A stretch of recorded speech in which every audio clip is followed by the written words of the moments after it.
Kite is on a mission from his boss to deliver a mysterious briefcase to a person named Yuji for this flight to Japan.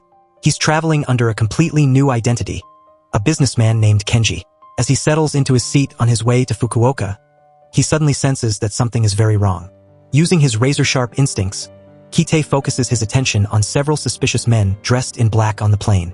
Not long after takeoff, the men he suspected began their move.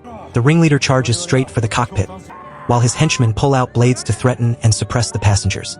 With a knife held to his throat, Kite stays dead quiet. He's analyzing their every move with extreme precision. He realizes this isn't just a typical hijacking. It's a high-stakes political incident. Just as he expected, news of the situation reached the ground in no time. Government leaders are now in a total panic, scrambling to hold emergency meetings. Everyone has a different opinion on how to handle the case as quickly as possible while keeping the civilians safe. Up in the air, the Revolutionary Army is threatening the captain, forcing him to constantly change course. Luckily, the captain is a seasoned pro. He skillfully handles the situation by telling the revolutionaries that they must land to refuel. Otherwise, the entire group is going to meet their maker. With so many lives in his hands, the leader of the revolution is forced to agree to land at the nearest airport. As soon as the wheels touch the ground, the plane is immediately surrounded by a massive crowd. A young man approaches the terrorists to hand over a file and attempt to negotiate a compromise. One of the hijackers scans the surroundings and realizes something is off. He grabs a flight attendant to use as a shield, threatening her while demanding an immediate refueling so the flight can continue. Meanwhile, inside the cabin, a small brawl breaks out. One passenger, paralyzed by fear, tries to make a run for it, but unfortunately, he's caught by one of the hijackers. The hijacker holds a sword to the man's neck, intending to execute him in front of everyone to set an example. But suddenly, Kite intervenes. He grabs one of the henchmen by the throat, threatening that if they don't respect the safety of the passengers, he will take him out. Not only that, but Kite boldly demands a private meeting with the ringleader.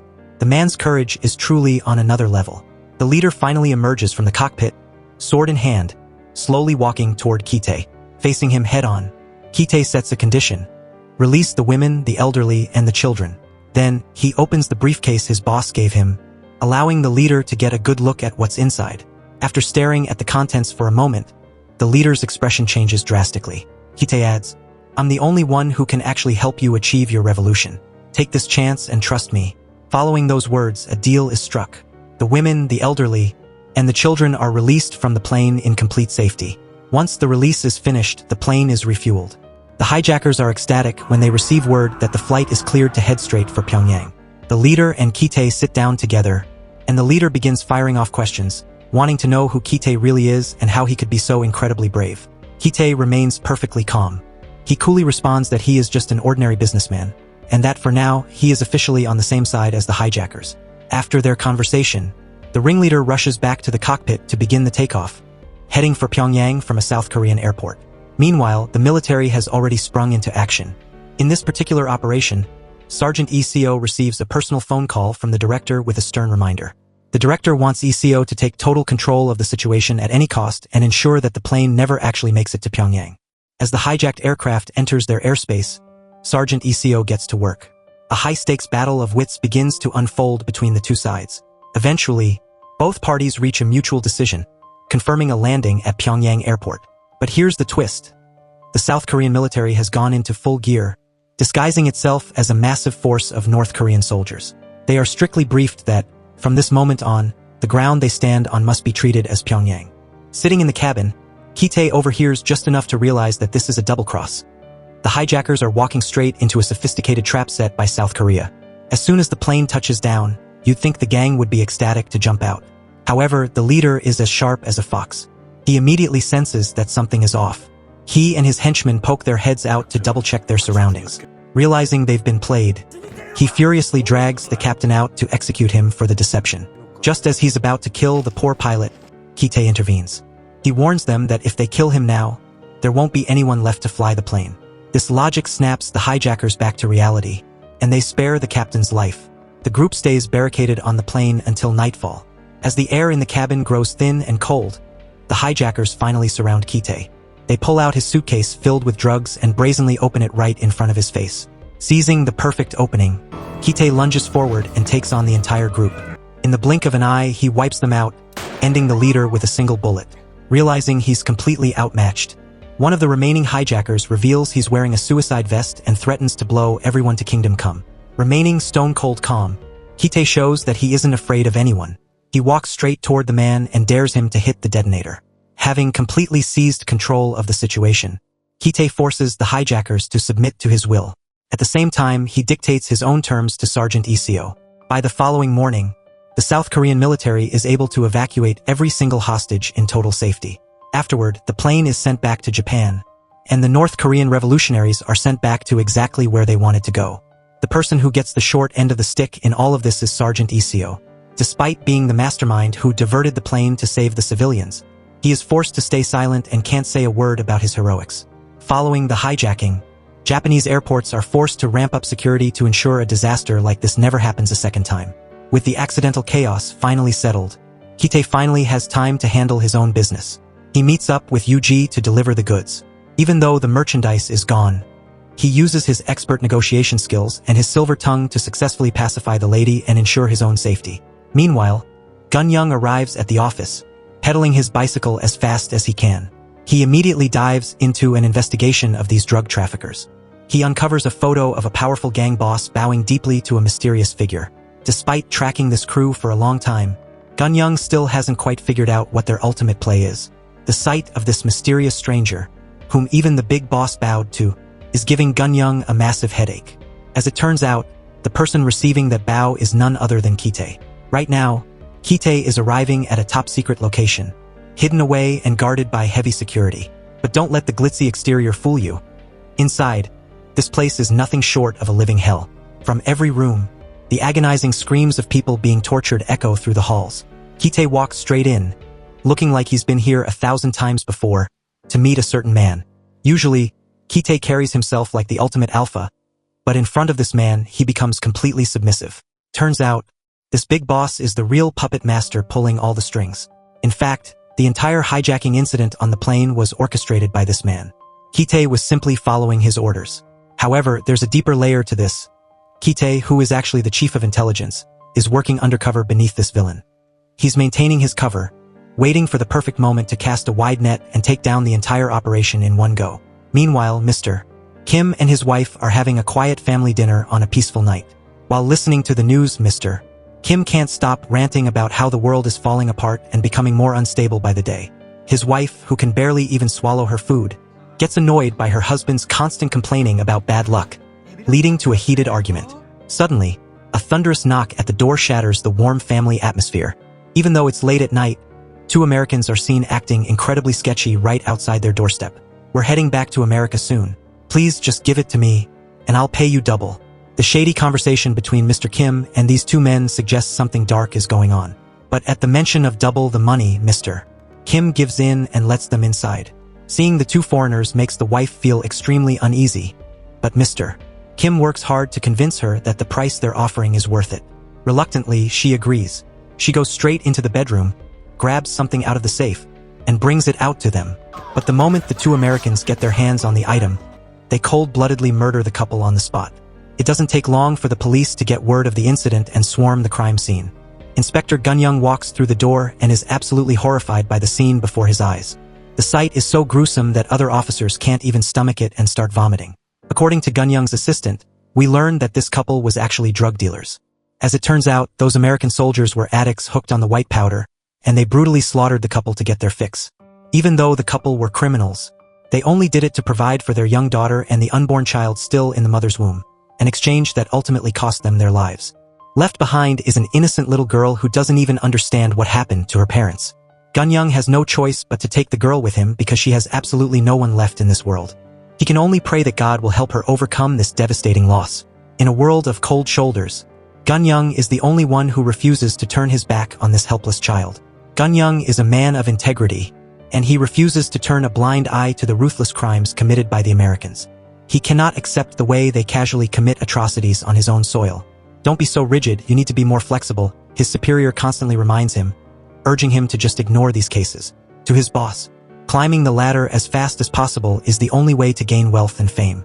But even if it means staying stuck in his low-ranking position forever, Ganyong doesn't give a damn about what his boss says. He continues his own investigation, determined to find justice for the people of South Korea. This bold move puts Ganyong right in the crosshairs of other powerful and corrupt officials. Kite is also following orders from his superior to dig up everything on Ganyong. Using his high-level connections, Kite tasks the intelligence agency with investigating every detail of Ganyong's life. His family, his wife, his children, and every single relationship he has. Meanwhile, Ganyong is still laser-focused on his own investigation. Following a clue the late husband left behind in a newspaper, he heads straight to the US military barracks to dig for information, but the American soldiers there flat out refuse to cooperate. Furious, Ganyong puts the squeeze on these Americans. He demands they confess. Who did the husband contact on the night he was murdered? He threatens them, saying that if they don't talk, they'll spend the rest of their lives rotting in a prison cell for what they've done. With one side speaking English and the other speaking Korean, nobody understands a word anyone is saying. Fortunately, a black soldier who knows Korean steps in and agrees to meet Ganyong the next day. The soldier relays exactly what the husband said. This turns out to be a massive clue in the case to catch the mastermind behind the drug operation. Ganyong immediately rounds up his team to go undercover, posing as the deceased couple to show up at the meeting spot. However, the female officer playing the wife isn't exactly thrilled about having any of the short and ugly guys in the office play her husband. She shoots a flirty look at the handsome Ganyong, making it clear she wants him to play house with her. As they follow the mysterious contact's instructions, the officer, Yijin, is a nervous wreck. Ganyong tries his best to encourage her, fearing she might accidentally blow their cover. She eventually asks, "Can I ask you something? Are you always this handsome?" Turns out, Yijin only stutters when she's around good-looking men. She gathers her courage to tease Ganyong with some cheesy lines, but Ganyong is totally clueless and doesn't realize this beautiful girl is flirting with him. He just stands there with a blank, confused stare, leaving Yijin feeling so embarrassed she wishes she could disappear into thin air. Soon after, they reach the rendezvous point specified by the mysterious contact. Even though their fake couple act is so obvious that anyone could see through it, somehow it works on the drug dealers. A man emerges from the shadows and signals for them to get into a car. The drug deal begins right there inside the vehicle.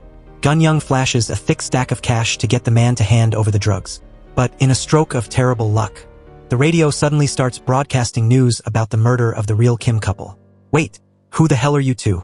The dealer snaps, immediately realizing they aren't the real Kims. Seeing that their cover is blown, Ganyong actually bursts out laughing. Showing zero fear, he leans forward and confronts the driver directly. "You're just a gang lackey, aren't you?" Realizing he's been caught, the guy tries to pull a knife to take Ganyong out. But how could he ever hope to outmaneuver this inspector? Ganyong is a legendary former Marine. Ganyong makes his move. The dealer suddenly swerves the car and takes advantage of the chaos to ditch the vehicle and bolt on foot. Ganyong and Yijin stay hot on his heels, chasing him deep into the forest. Ganyong is swearing and yelling until he's out of breath, falling behind. But surprisingly, Yijin, with the speed of a pro athlete, barrels past Ganyong to keep the suspect in her sights. By some miracle, the man manages to lose the girl who was frantically chasing him. He hunkers down, hiding behind a grave. When Ganyong finally catches up, he spots the guys but sticking right out. Since there's nowhere left to run, Ganyong tells him to just sit and rest, mostly because Ganyong himself is too winded to even breathe. Even if you're a Marine legend, being forced to hike up a mountain like this is enough to leave Ganyong completely dead tired. But do you think this guy is just going to sit still? No way. He keeps pulling knives out from every possible hiding spot on his body to fight back. Ganyong kicks away more knives than he can count, but the guy just keeps pulling out more. Even though he's a martial arts expert, Ganyong is totally exhausted, and he accidentally takes a slice to the arm. Fortunately, just as he's losing ground, Yijin flies in out of nowhere and delivers a kick that sends the guy flying several meters. She immediately restrains him with handcuffs right in front of Ganyong's admiring eyes. But from the very beginning, Ganyong only wanted to have a chat with this guy. What do you think happens when the boss finds out his underling is secretly selling his drugs? No threats were even necessary because Ganyong understands the psychology of these criminals all too well. He offers the guy a way out, but with one condition. Ganyong has only one goal: to personally take down the drug lord himself. With that, he uncuffs the lackey and lets him run off, leaving Yijin standing there completely dazed and confused. "This is just a little secret between the two of us. Okay." Hearing Ganyong speak so flirtatiously, Yijin has no choice but to go along with it. Meanwhile, Kite has finally finished investigating every single detail of Ganyong's background. However, because Ganyong's record is squeaky clean with no weaknesses, Kite can't make a move yet. On Ganyong's side, It might seem like he's in the dark, but it turns out he's been digging much deeper into this case than anyone realized. Ganyong shows Yijin the photo of the drug lord bowing to Kite, proving that there is a much bigger power pulling the strings behind the boss. What's even scarier is that right inside Ganyong's own investigation room, a mole is working for Kite. A wrong number phone call serves as a signal for this mole. As soon as a man named Kim receives the message from that strange number, he forces all the staff to head out for lunch, taking advantage of the empty office. Kite and a few henchmen immediately race over in their cars.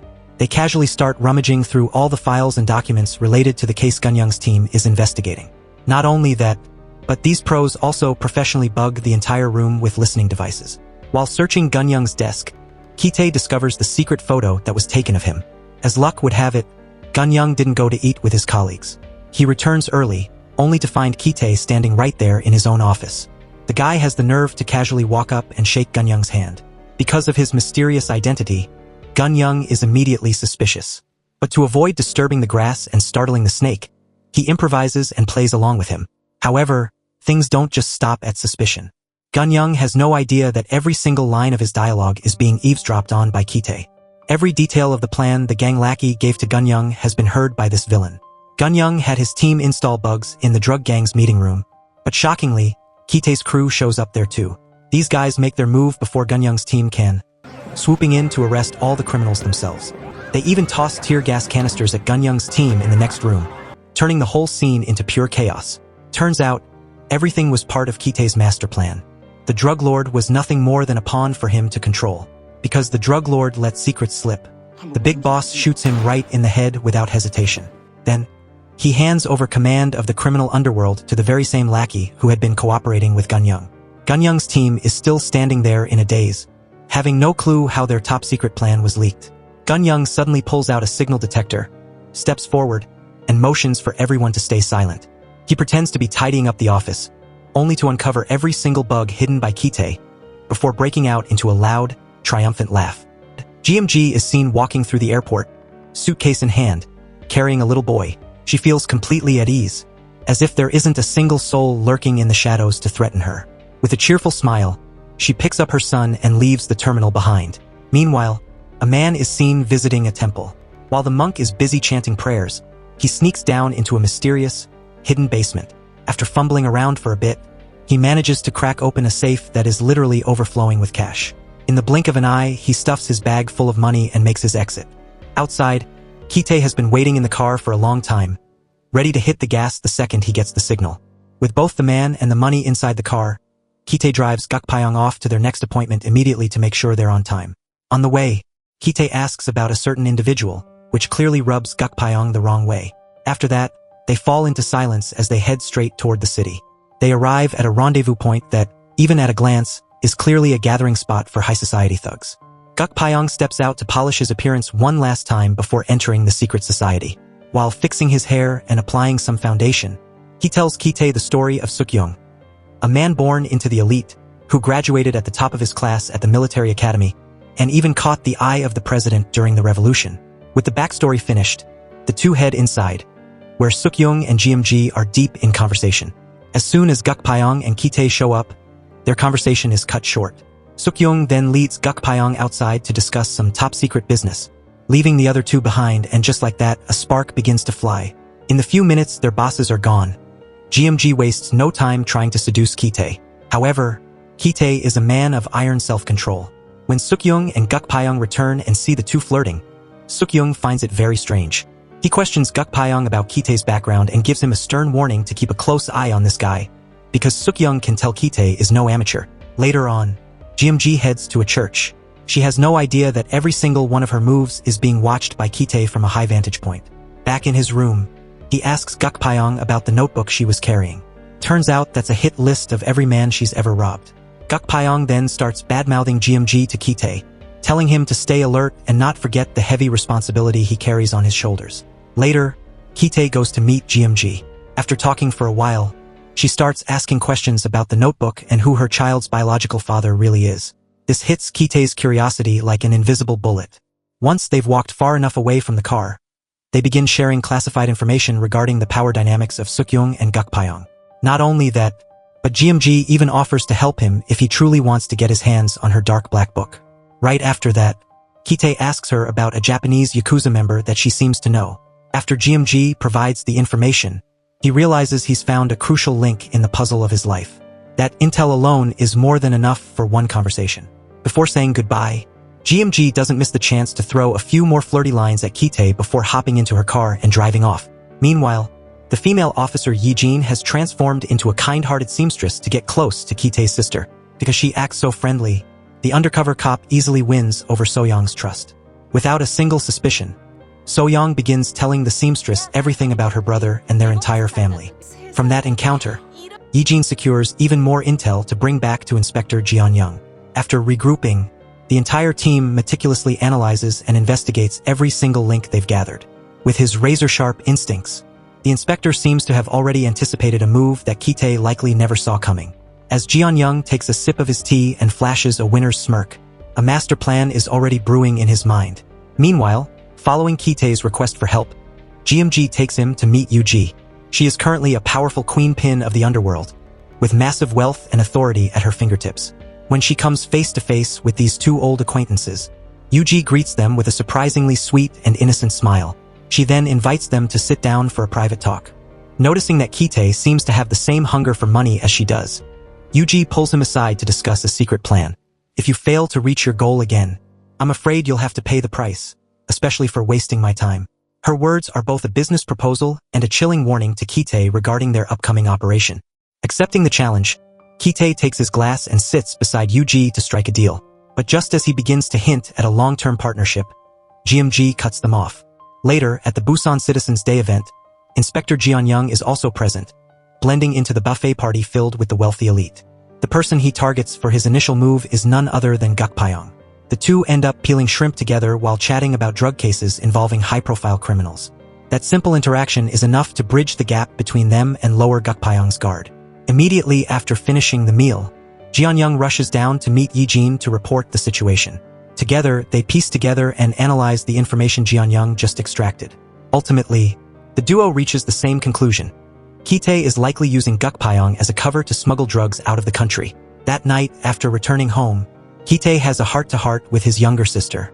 He tells her that everything he does is for the sake of the family and to secure a massive fortune for the three siblings' future.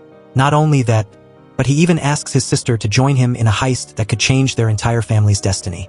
The very next morning, Kite meets with his partners. His first priority is finding a warehouse that is both large enough and sufficiently discreet.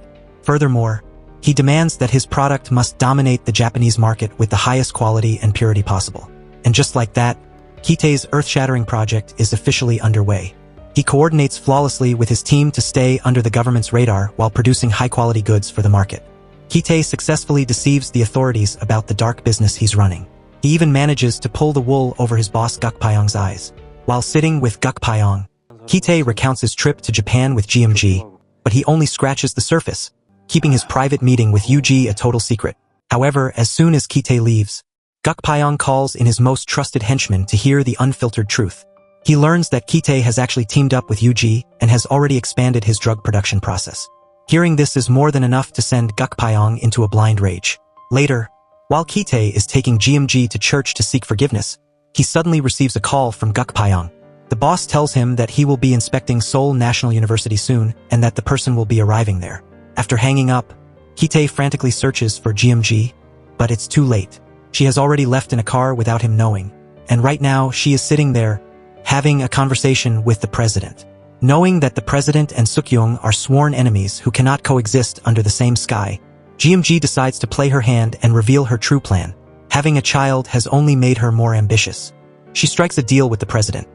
A win-win situation where he can finally take down his rival, and in exchange, she gains the wealth and status she craves.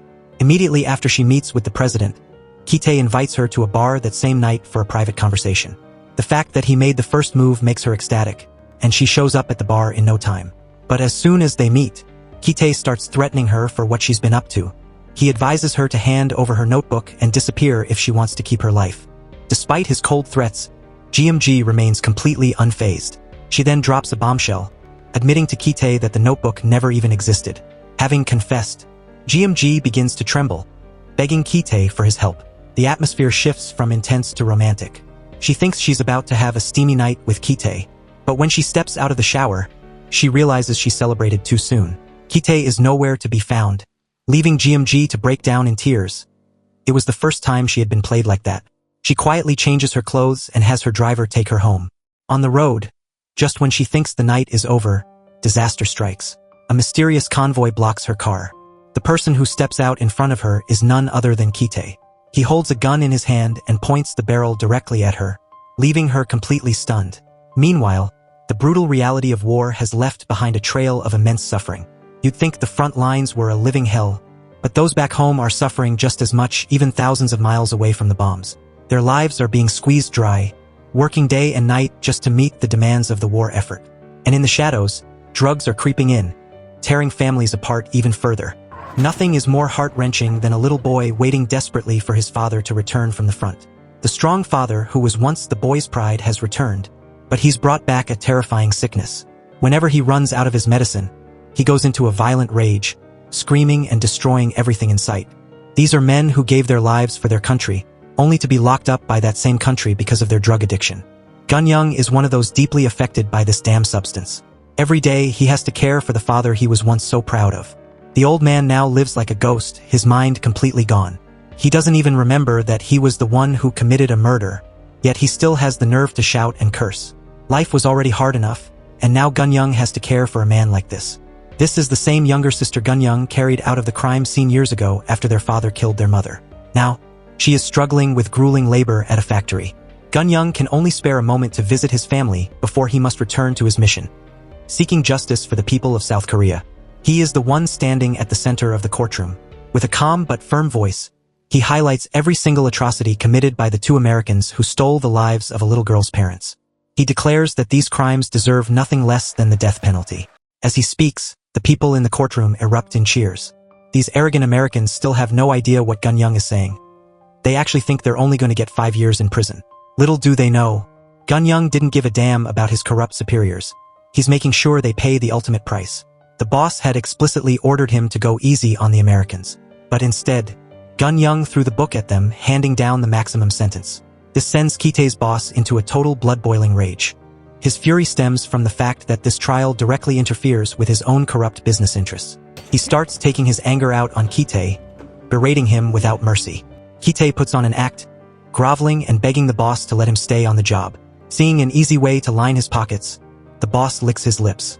He demands 300 million won every month, then greedily tacks on an extra 100 million just to spare Kite's life. This leaves Kite fuming, and he goes straight to confront that pointy-mouthed snitch who ratted him out. That guy is nothing more than a puppet, a mole planted to keep an eye on Kite's every move. Dealing with both internal infighting and external threats is enough to give anyone a massive headache. But Kite's ultimate goal is something much bigger. He's willing to swallow his pride and literally drop to his knees just to infiltrate deeper into the inner circle of these kingpins. Meanwhile, Ganyong isn't resting for a single second. He's constantly on the move, diving deeper into the investigation of the drug underworld. Ganyong has successfully planted an underling to act as his eyes and ears inside the organization. But ever since this guy got lucky and landed the seat as Hwang's puppet gang leader, he's become incredibly arrogant, treating Ganyong like he's nobody. Ganyong decides it's time to remind him who's actually running the show. With a few well-placed strikes, Ganyong forces his henchmen to submit, making it clear that if he wants to stay alive, he follows orders. That night, Ganyong sets up a private meeting with Kite for a few drinks. This is more than just a small chat between two guys in the same line of work. They are both aggressively scouting for information from the other side.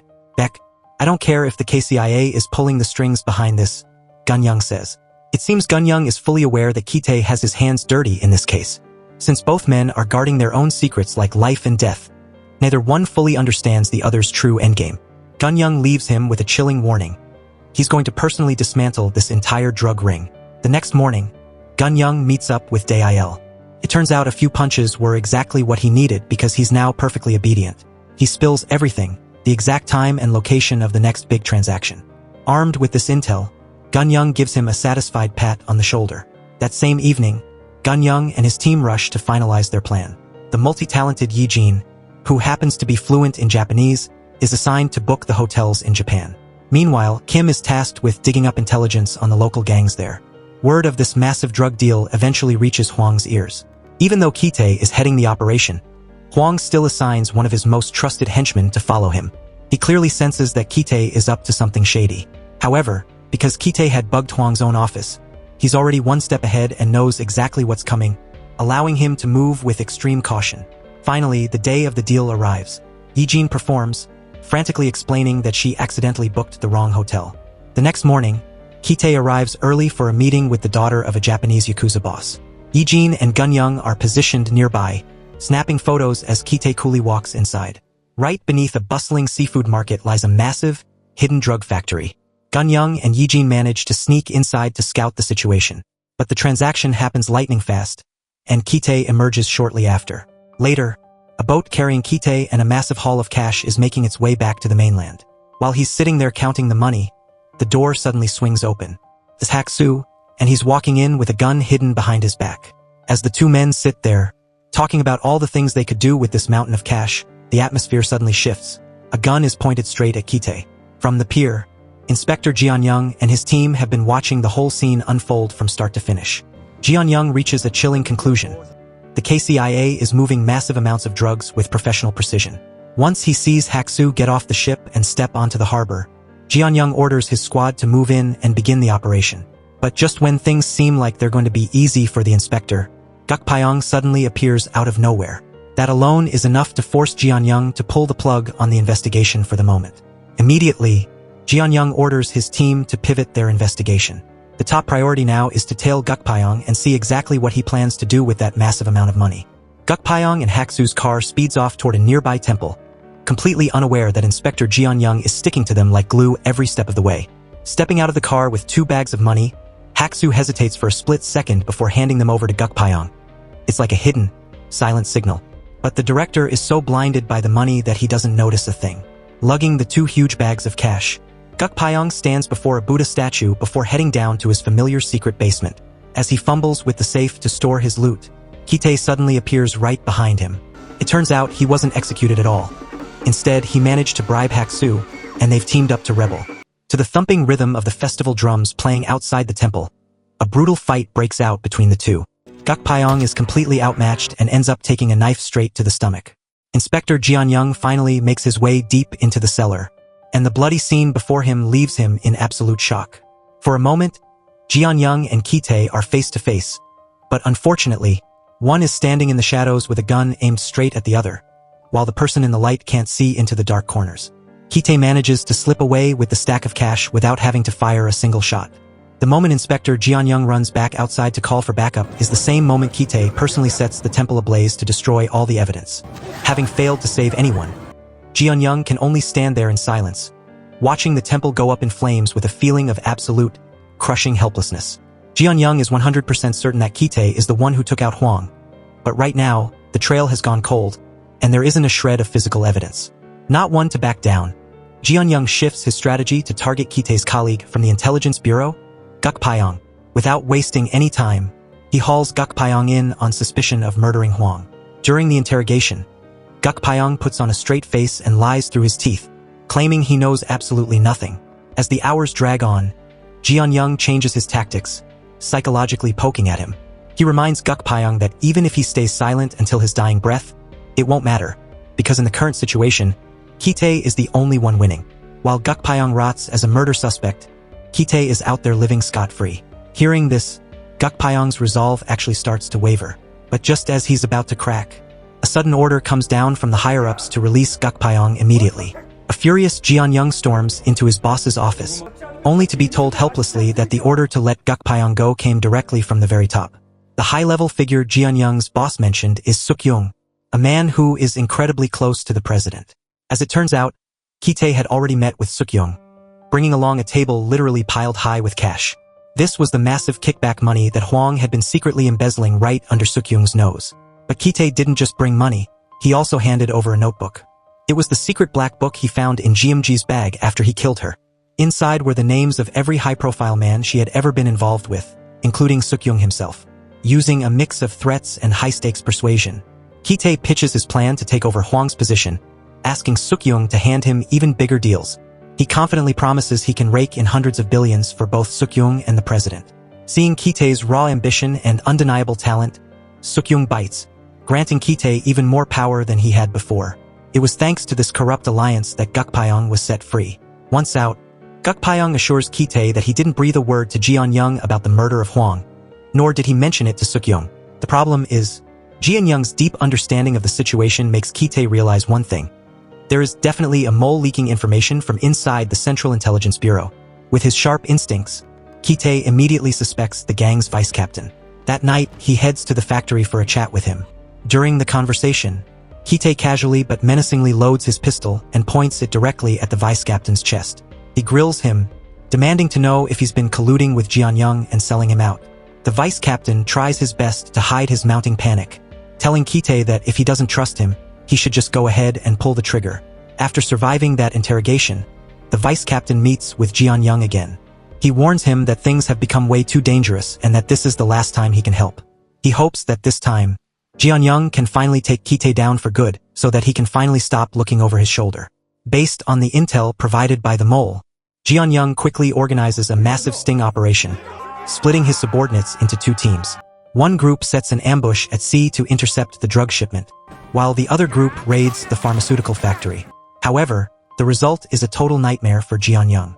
When they bust open the crates on the ship and in the factory, they don't find drugs. All they find are ordinary goods like cigarettes. Jeon-young gets a rude awakening as he realizes he's been played like a fiddle by the vice captain. It turns out of a pure, desperate fear for his own life, the vice captain confessed his betrayal to Kite. Contacting Jeon-young was nothing more than a setup to redeem himself in Kite's eyes.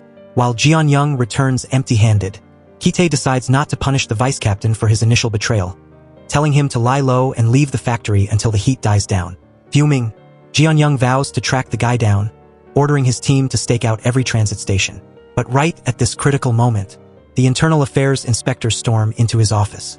They claim to have received a tip that someone on Jeon-young's prosecution team has been reselling confiscated drugs. Jeon-young knows instantly, this is a classic frame-up orchestrated by his rivals to take him off the board.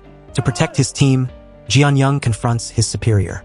The boss warns him to show some restraint and stop acting so recklessly. He points out that the Kite of today isn't the man he used to be. He now has the powerful Sukyung backing him up. But Jeon-young doesn't flinch. He points to the 8 large characters hanging on the wall. Uphold principles. Stay on the righteous path. As a prosecutor for the people, he vows he'd rather die than forget his mission. After so many failures, Jeon-young realizes he needs a new angle. He decides to strike Kite's one true weakness, his younger brother, Ki-hyun. Ki-hyun is currently serving in the military and has recently found himself in the middle of a massive scandal. A bullied soldier reached his breaking point, snuck into the barracks, and gunned down every superior who had tormented him. Investigators swarm the base, and the first person they target is Ki-hyun. Why? Because Ki-hyun testified that the lieutenant had flat out denied the soldier's request for a transfer. If that's true, the lieutenant is legally responsible for the tragedy. The investigators remind Ki-hyun that the lieutenant comes from an incredibly powerful family with serious political backing. They're basically telling him to take the fall and be the scapegoat. However, just like his brother Kite, Ki-hyun isn't someone you can just push around. He looks the investigators in the eye and tells them that if they try to make him the sacrificial lamb, he's going to drag everyone else down with him. He refuses to let anyone destroy his future. Jeon-young eventually meets Ki-hyun, laying out exactly how deep his brother and sister are in the drug trade. He hopes Ki-hyun will convince their sister, So-young, to turn herself in. But Ki-hyun is incredibly sharp. He deduces that Jeon-young is only talking to him because he lacks real evidence and needs a breakthrough. He refuses to betray his family. It doesn't take long for Kite to find out what's happening to his brother in the military. To fix the problem, Kite storms into the barracks and, without saying a single word, brutally beats Ki-hyun's superior to a pulp. But the younger brother isn't grateful at all. Just like Kite, Ki-hyun craves power and success, but he wants to earn it through his own hard work and on a legitimate path. Kite tries to teach him the philosophy of power, that if you don't want to be stepped on, you have to step on everyone else first. Ki-hyun can't stand his brother's twisted logic and reveals his plan to leave for Vietnam. Kite is dead set against it, wanting his brother to stay on the path he's already paved for him. In response, Ki-hyun hands Jeon-young's business card to Kite, warning his brother to clean up his own mess first and stop letting his greed ruin their lives. The fact that Jeon-young went after his little brother is the final straw for Kite. That night, Jeon-young heads out alone. His subordinates wait for hours, but he never returns. At this very moment, Ganyong is in grave danger, and his life is hanging by a thread. Ganyong is currently in a life-or-death situation because he's just been kidnapped by Kite, and he's not alone. His sister has been taken right along with him. Kite is planning to pin the murder of the bureau director on Ganyong, and he's even plotting to frame Ganyong's sister as a national traitor colluding with North Korea. Word of Ganyong's abduction quickly reaches Yong Cheol, the president's chief of staff. Now, you have to understand the dynamic here. Yong Cheol and Suk-young, Kite's backer, are both the president's most trusted men. One represents the prosecution system, while the other holds the power of the Namsan Intelligence Bureau. These two sides have always been locked in a shadow war, and the kidnapping of a prosecutor like Ganyong has pushed things to the breaking point. Yong Cheol gives Suk-young a subtle warning to know when to stop. Suk-young immediately orders Gukpai to get his man, Kite, under control. Under Suk-young's crushing pressure, Kite has no choice but to release the hostages. But once he's free, Ganyong isn't just going to let this slide. He decides to take his secret investigation public, vowing a life-and-death showdown with Kite. To go head-to-head with a guy who has a rock-solid shield like Kite, Ganyong knows he needs the powerful backing of his own. So, under his superior's guidance, Ganyong goes to meet Yong Cheol. He proposes a brilliant strategy to take down Suk-young, a divide-and-conquer plan. Ganyong's idea is to first arrest Kite. This move will force Suk-young to sacrifice a pawn to save his own neck. And since a genius like Kite will obviously try to protect himself, a massive conflict will erupt between the two. Just like that, both Suk-young and Kite can be eliminated in one go. Yong Cheol is incredibly impressed with the plan. To test Ganyong's ultimate loyalty, Yong Cheol takes off his leather shoe, fills it with liquor, and signals for Ganyong to drink it. Without a single second of hesitation, Ganyong downs the whole thing. For the sake of the nation's justice, he's willing to swallow his pride. With Yong Cheol now officially backing him, Ganyong contacts Gukpai to flip him to his side. He promises that if Gukpai helps him get the secret tapes Kite recorded of Suk-young's conversations, the director's seat will be his in the future. Gukpai is sold. His greed for that top spot takes over, and he starts spying on Kite. During this time, Kite travels to Vietnam with Madame Ikeda, the number 2 figure in a Japanese Yakuza syndicate. There, they meet with a smuggler of drug precursors. To establish a stable supply chain, Kite needs a massive amount of raw materials. Back in Busousan, Ganyong tails a trusted henchman from the Manjae gang and discovers he's actually dating Kite's sister, So-young. It turns out the sister had been hiding things from her brother, secretly slipping this guy small amounts of drugs to sell. Seizing the perfect opening, Ganyong pounces, catching the guy red-handed with the evidence. After the arrest, Ganyong demands that he snitch on Kite, promising a reduced sentence if he cooperates. In another interrogation room, Assistant Yijin is taking a statement from So-young. However, for So-young, her brother is like a father figure who has spent years slaving away to take care of her. Because of that, she refuses to betray Kite even if it costs her her life. Luckily, to protect So-young from taking the fall, the henchman finally talks and gives Ganyong exactly what he wants. He confesses everything, admitting that Kite is the true mastermind behind the entire drug trafficking ring. Armed with the confession, Ganyong leads dozens of prosecutors in a massive, high-profile raid on the Busousan branch of the Central Intelligence Bureau, arresting every single agent on the premises. That same day, Kite returns from Vietnam. The moment he sets foot in the airport, he's greeted by prosecutors and slapped with handcuffs. Later, in the interrogation room, Ganyong plays the recorded testimony for him. But even with the evidence staring him right in the face, Kite doesn't even break a sweat. He remains ice-cold, flatly denying every single charge. Ganyong begins to execute his divide-and-conquer plan as intended. He's betting on the fact that Kite has been bugging Suk-young, and that Gukpai is currently hunting for those tapes. He believes that once those recordings are handed over to Suk-young, Kite will lose his powerful protection. Meanwhile, news of Kite's arrest spreads like wildfire. Suk-young is starting to get a little nervous. Yong Cheol, on the other hand, gives his subordinates strict orders to take Kite down once and for all. He wants to use this opportunity to completely uproot the Namsan Intelligence Bureau's influence in the Blue House. A short while later, Gukpai actually finds Kite's secret tapes, but he doesn't hand them over to Yong Cheol. Instead, he brings them straight to Suk-young. As Suk-young listens to the tapes, a massive twist is revealed. The recordings aren't about Suk-young's dark secrets at all. Instead, they contain concrete evidence of Yong Cheol colluding with Chaebol chairman to rig the presidential election. If this evidence reaches the president, Yong Cheol is a dead man walking. Just like that, Suk-young has completely seized control of the entire board. Back in the interrogation room, Kite, who now fully understands that the tide has turned, deliberately taunts Ganyong. He drops a bombshell secret that Ganyong never saw coming. Kite knew about Ganyong's secret meetings with Yongcheol and Gukpai from the very beginning. Why? Because Ganyong's own colleague, a fellow prosecutor, had sold him out. And it gets worse.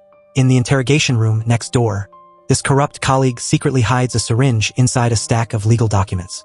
The Manjay gang henchman, unable to control his addiction, grabs the syringe and injects himself. He immediately begins to hallucinate and falls into a deep coma. Once the witness collapses, the prosecutor quietly retrieves the syringe. For Kite, taking out this henchman was the ultimate way to silence the only witness. But Ganyong's situation is even more tragic. After being outplayed by Kite, he is arrested by his own department on trumped-up charges of bribery. Just like that, Kite has quietly and efficiently dismantled Ganyong. Under the cover of a dark night, Kite walks out of the prosecution office a free man, pausing only to give Gukpyeong a chilling reminder to never flip-flop his loyalties again. Meanwhile, Ganyong is framed and smeared as a corrupt prosecutor who was secretly protecting the drug cartels. With Ganyong's downfall complete, the puppet master Yongcheol contacts Ganyong's superior and orders him to be disposed of. To Yongcheol, a broken sword is nothing but trash to be thrown away. That day, Ganyong's office is ransacked, and investigators conveniently find planted dirty money. His sister is arrested, and even his elderly father in the nursing home is dragged into the mess. Under the watchful eyes of the public, Ganyong is handcuffed and hauled away in disgrace. On the flip side, Kite, thanks to his merit in this operation, is now officially in the same boat as Sukyung. In the shadows, Soyoung continues to help Kite run the pharmaceutical factory. Using their latest high-purity drug, Kite and the Japanese Yakuza establish an unbreakable bond. Sukyung also receives a massive fortune offered up by Kite. From that point on, Kite undergoes a total transformation, being promoted to the director of the Central Intelligence Bureau in Busan. On his inauguration day, Kite leads his agents in an oath under the national flag, swearing loyalty to the country and fighting for the glory of the fatherland. But in that dark era, Kite and his agents all knew the truth. That so-called national honor, that Made in Korea label, was nothing more than a convenient excuse to seize power and satisfy their own darkest desires. Thanks for watching.